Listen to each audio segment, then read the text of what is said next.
লন্ডনে শরীয়তপুরের নড়িয়াবাসীর উদ্যোগে নদী ভাঙন রোধ ও বালু উত্তোলনের বিরুদ্ধে মতবিনিময় সভা হয়েছে।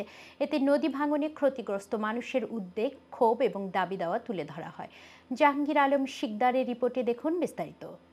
নড়িয়া বাঁচাও দেশ বাঁচাও। বিদেশে থাকা লন্ডনে শরীয়তপুরের রেমিটেন্স যোদ্ধাদের মত বিনিময় হয় পূর্ব লন্ডনের বার্কিং রোডের অভিজাত একটি রেস্টুরেন্টে রবিবার। টানা নদী ভাঙনে কষ্ট করে আসতেছে নড়িয়াবাসী এবং বর্তমানে বালু উত্তোলনের বিরুদ্ধে সোচ্চার হয়ে প্রতিবাদ ও মানববন্ধনের আয়োজন করতে যাচ্ছে লন্ডনের আলতাবাড়ি পার্কে 11 মে রবিবার।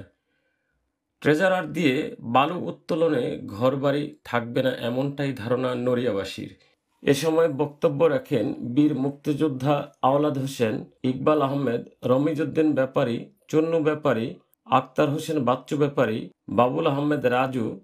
এ সময় উপস্থিত ছিলেন লন্ডনের নড়িয়াবাসী ও দল মত নির্বিশেষে সর্বস্তরের জনগণ। এমবেসির মাধ্যমে পরিবেশ উপদেষ্টার কাছে আমরা স্মারকলিপি দেব।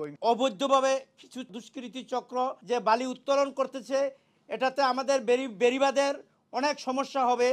এখন আমি সরকারের কাছে আবেদন করছি, উপদেষ্টার কাছে আবেদন করছি, আমাদের যেন এই বালুখোর থেকে আমাদের নড়িয়া বাসায়। হাজার বছরের আসলে ঐতিহ্য আজ বিলীন হয়ে যাচ্ছে। তাদের পক্ষে আমরা একটি প্রতিবাদ সভায় মানববন্ধনের আয়োজন করছি। এজন্য আমি সবার প্রতি অনুরোধ জানাবো, বিনীত অনুরোধ জানাবো, আমরা দল বল নির্বিশেষে সবাই উপস্থিত থাকবো। জাহাঙ্গীর আলম শিকদার, আয়ন টিভি নিউজ।